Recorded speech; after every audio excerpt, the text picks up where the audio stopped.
Hi everyone, my darlings. I'm Christy, and you're watching Her Final Word. You know, gossip doesn't have a passport, but it always has a specific address. Sometimes it starts in elite penthouse apartments, and sometimes on a quiet little kitchen in a small provincial town. I'm dying to know where you are listening to me from right now. Drop your city in the comments, but don't just type the name. Add the place where, and describe its main vibe. For example, I'm from Odessa, the place where the sea washes away all secrets, or I'm from Chicago, the place where the wind spreads rumors faster than the internet. Let's map out the geography of our honesty. Today's story, sent to my email by a woman named Angela, completely turned me inside out. It's a story about how the purest, most selfless love can be trampled by the most sophisticated and filthy slander. And by whom? The very person you breathed for. Make sure to watch this video until the end. In the finale, I won't just share my thoughts. I'll give you some harsh but incredibly valuable psychological tips on how to react when your loved ones start deliberately running their lives into the ground, and how to protect yourself when they try to paint you as insane. Pour some tea and get comfortable. Let's begin. My name is Angela. I am 62 years old, and all my life I believed that family is a fortress. It turned out that sometimes this fortress is built of sand, eroded by the very first wave of human stupidity. When my granddaughter Amber got into a prestigious college in our regional center, my joy knew no bounds. My son William, a successful architect, was constantly away on construction sites in other regions to provide us with a decent life. Amber's mother abandoned them when the girl was only 3 years old, so all the care for my granddaughter fell on my shoulders. I knew her every breath, her every favorite fairy tale, and later, her every teenage tear. The trouble started during her sophomore year. Amber suddenly withdrew into herself. From a cheerful girl who loved to draw, she turned into a pale shadow with permanently bloodshot, teary eyes. She started wearing oversized hoodies, hiding her face under a hood, and starving herself. "Amber, sweetie, what's going on?" I would ask, trying to wrap my arms around her trembling shoulders. "Nothing, Grandma. Leave me alone. You don't understand anything," she would snap, breaking away. But I did understand. By accident. One day, I brought some homemade pies to her dorm and overheard a group of girls and guys in the hallway, led by a local rich kid named Derek. They were laughing loudly, mocking my granddaughter's body. "Look, here comes our cow. The floorboards are about to break," Derek laughed. At that exact moment, Amber walked past them, her head buried in her shoulders, swallowing her tears. They were bullying her. Cruelly, systematically, breaking her fragile psyche over their knees. She developed bulimia.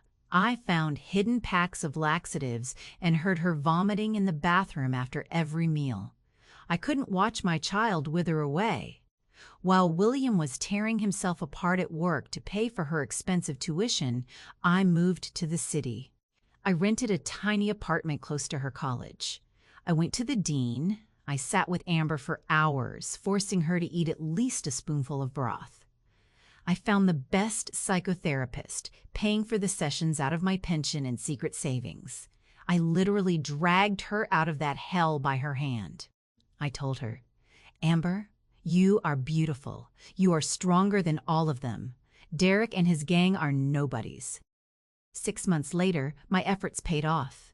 Amber bloomed. Her weight normalized. A healthy blush returned to her cheeks. She started smiling again.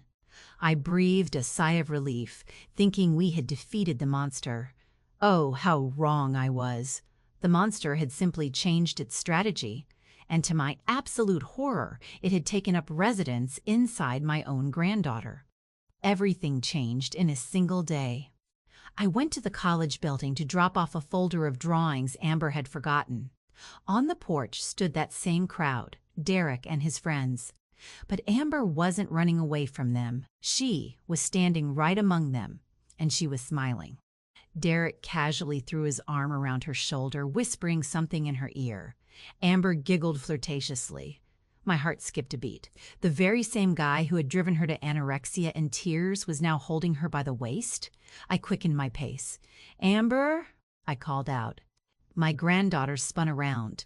Her face instantly turned pale, and a flash of something resembling wild animal rage ignited in her eyes. Derek raised a mocking eyebrow. "Oh, Amber, is this your nanny?" He smirked. "Grandma, why did you come? I told you not to interfere."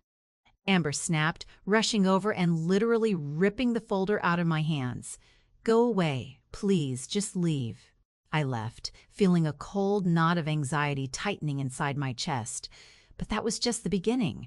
A week later, I started noticing strange things.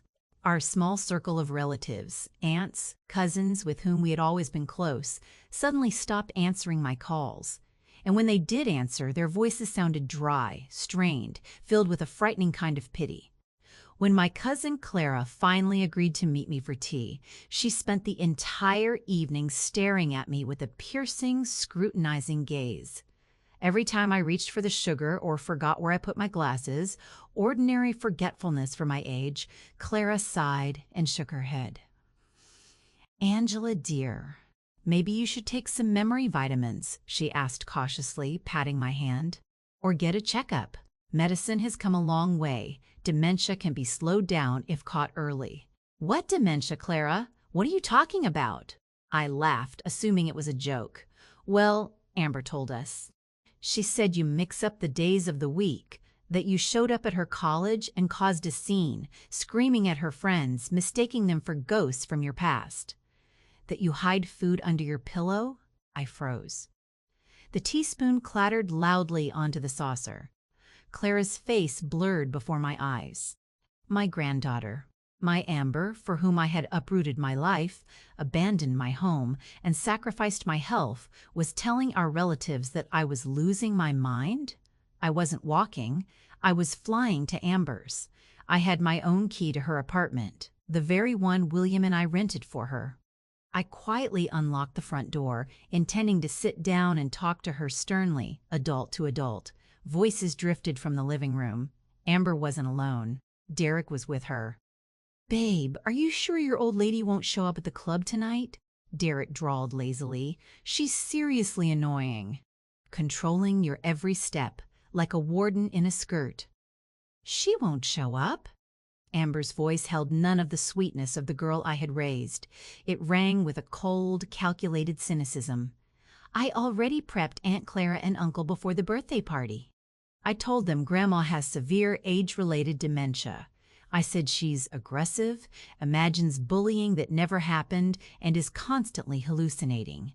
Dad is coming back from his business trip soon, and I'll frame it to him so that it's time to send her out of town to a specialized care facility, under medical supervision. Otherwise, she's a danger to herself." "Man, you're harsh with her," Derek chuckled. "Didn't she, stand up for you or whatever? Who cares? She's suffocating me with her care. Because of her constant check-ins, I couldn't even hang out with you normally. She thinks you're a monster, Derek. If I don't paint her as insane, she'll tell Dad everything, and he'll cut off my funds. This way, Dad will believe me, lock Grandma away in a clinic, and we can live peacefully on her pension and Dad's wire transfers. She's just old, used-up material, Derek." I stood in the dark hallway, holding onto the wall to keep from collapsing. I couldn't breathe. My own granddaughter was planning to commit me to a madhouse just to clear out space to party with a guy who, 6 months ago, made her throw up in the toilet out of insecurity. She betrayed me. Not just betrayed, she decided to erase my identity, my reputation, my life, turning me into a crazy old woman. At that moment, the loving grandmother inside me died, and a woman who remembered the meaning of self-respect was born. I quietly closed the door from the outside, walked down to the street, and dialed my son William's number. "William," I said, and my voice didn't tremble, "you need to come over right away and bring all the financial documents regarding Amber's tuition. It's time to lance an abscess." William sat in my small rented apartment, his head buried in his hands. The audio recording was playing on the table. Amber's voice, thick with theatrical tears, told Aunt Clara. "She forgot to turn off the gas again, Aunt Clara. I'm so scared she's going to burn the house down. Dad is too busy. He doesn't see how fast she's deteriorating. We need to sign the commitment papers before it's too late."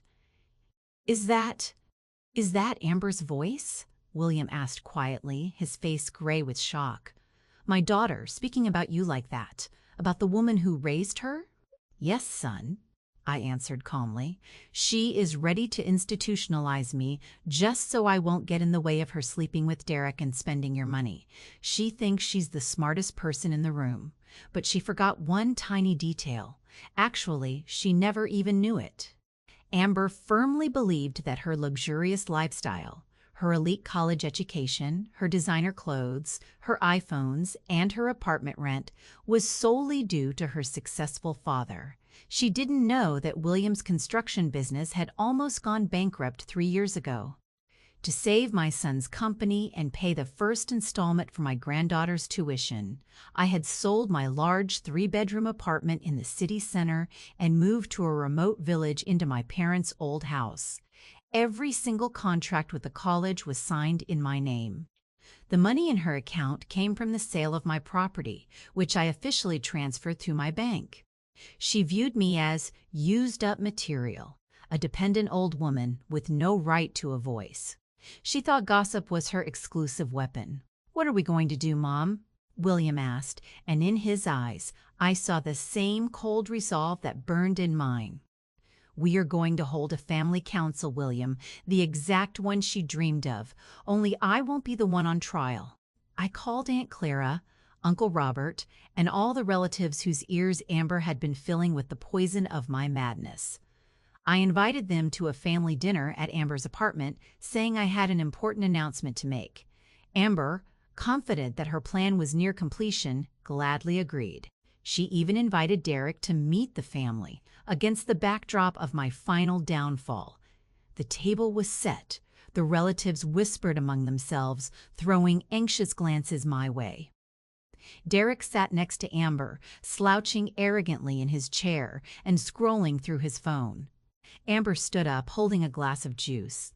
"Thank you all for coming," she began pretentiously. "We are gathered here because our family needs to make a difficult decision. My beloved grandmother Angela, unfortunately, her health leaves much to be desired.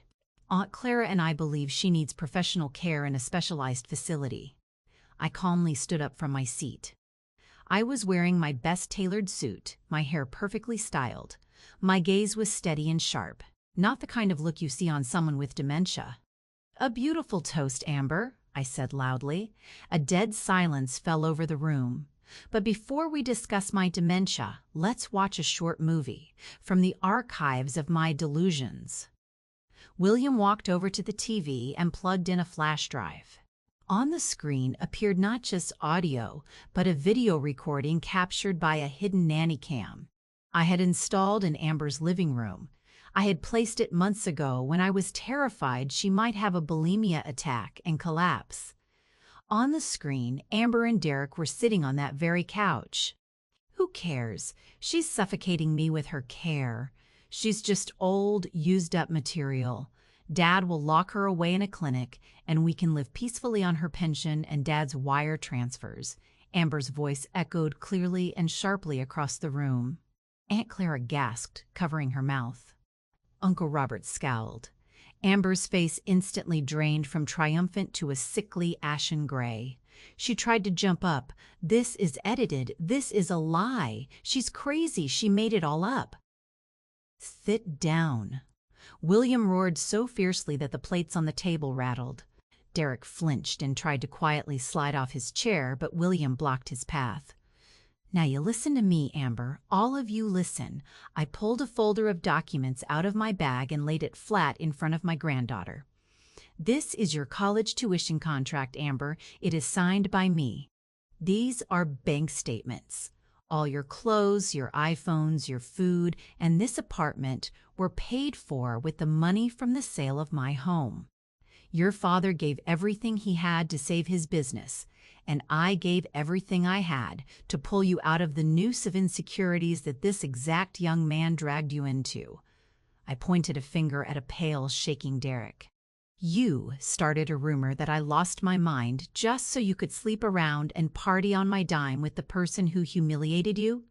"Grandma, Daddy," Amber stammered, real tears of pure terror welling up in her eyes. She realized her house of cards had completely collapsed. I didn't mean to," Derek said. "It would be better this way." "Derek, get out," William said quietly. The boy scrambled out of the apartment faster than a bullet, without throwing a single glance back at his beloved. And now, the verdict. William looked at his daughter with a gaze that held nothing but deep, unadulterated contempt. "You thought you were grown up and clever? Excellent. As of today, your grandmother has terminated the contract with your prestigious college. The refund for your remaining semesters has been credited back to her account. This apartment is being re-rented starting next week. Your bags are already packed." Amber wept at her father's feet, begging for forgiveness, turning her eyes to me in hopes of finding my usual softness. But inside me, there was only emptiness. Love hadn't died, no, but trust had, and without trust, love turns into toxic codependency. "Dad, please, don't kick me out." "Where will I go?" she howled. "You are going to college, Amber," William replied coldly. "But not here. I have transferred you to a provincial community technical college deep in the countryside, 3,000 miles away from here. The dorms have communal hallways, a shared kitchen, and a strict curfew. The tuition there is free, state-funded. I already arranged it." "But I don't want to go there. That place is a dump. None of my friends are there," the girl screamed. "Your friends here don't exist anymore either," I cut her off. Derek vanished at the very first drop of rain. "You wanted to start a life without your family's control? You've got it. We are giving you a chance to get an education, but you will not receive a single cent on top of that. No brands, no restaurants. If you want decent food, go get a job after your classes, on your own." Our relatives sat there, keeping their eyes glued to the floor. Aunt Clara walked up to me, trying to hug me. "Angela, forgive us," we believed her. She lied so convincingly. "You believed a 19-year-old girl without bothering to come and ask me face-to-face, Clara," I replied softly but distantly, removing her hand. "Gossip thrives where people want to hear it. God is your judge." Amber left the very next day. No grand send-offs, no parting tears from friends who only needed her when she had cash. A year has passed since then. Recently, William called the warden of her dorm. Amber is studying. She is studying hard, fiercely, biting into her books because she finally realized she has no one left to rely on but herself. She got a part-time job at a local library. The foolish arrogance is gone from her face. Clearly, the lesson worked, and she is starting to understand the true value of things. But our relationship is broken beyond repair. I have forgiven her in my soul so as not to carry the heavy weight of resentment, but to hold her and call her my little Amber ever again. I simply can't. Gossip is like acid. Even when the burns heal, the scars remain for a lifetime.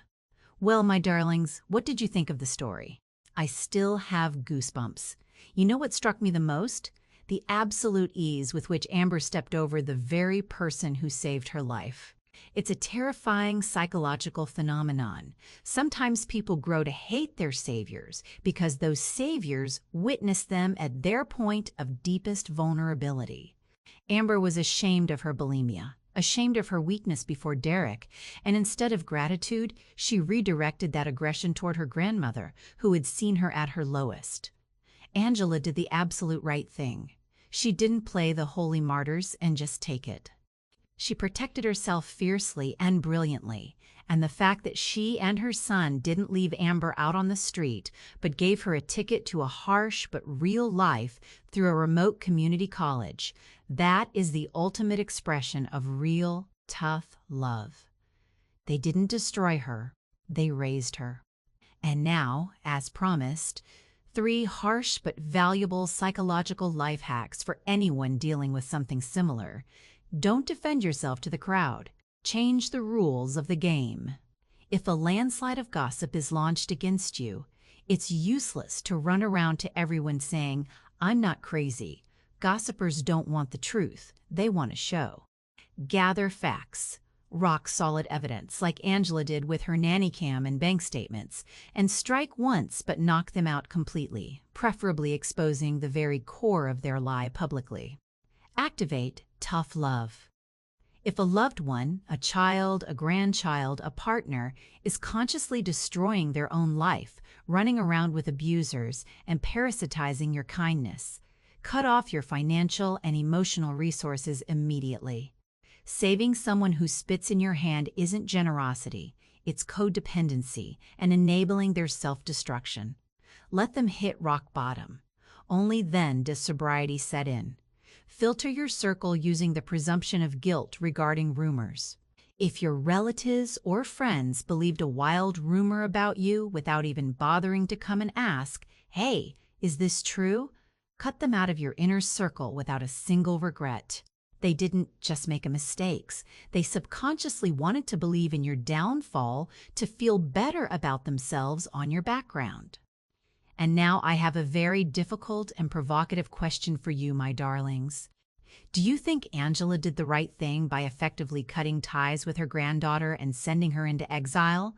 Or should she have forgiven a foolish girl, blamed it all on the toxic influence of her boyfriend Derek, and let her keep studying at the prestigious college? Where, in your opinion, does the line between discipline and revenge lie? Write your thoughts in the comments. I will definitely read through them and chat with you. Don't forget to hit the like button on this video and subscribe to Her Final Word if you haven't already. Here, we tell the truth, no matter how bitter it might taste. See you in the next stories.